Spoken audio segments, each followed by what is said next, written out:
ఆ 3 గంటల 30 నిమిషాలు 35 40 నిమిషాల సమయంలో నాలో నుంచి నా ప్రాణం ఇలా వెళ్ళిపోయిందండి. నేను చచ్చిపోయాను. నా బాడీని డాక్టర్ ప్యాక్ చేసేసాడు. మనిషి శరీరంలో ఒక మెదడు మాత్రము కొంత సమయం వరకు కొట్టుకుంటూ ఉంటుందండి.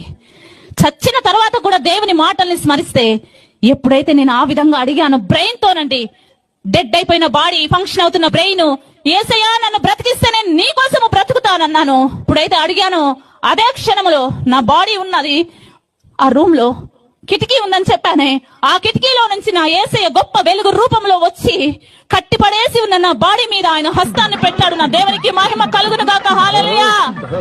ఎప్పుడైతే దేవుని హస్తం నా మీద పడిందో, కట్టిపడి ఉన్న 3 అండి, ఒకటి తల మీద కట్టారు, ఒకటి నడు మీద కట్టారు, ఒకటి కాళ్ళ కింద కట్టారు కట్లు.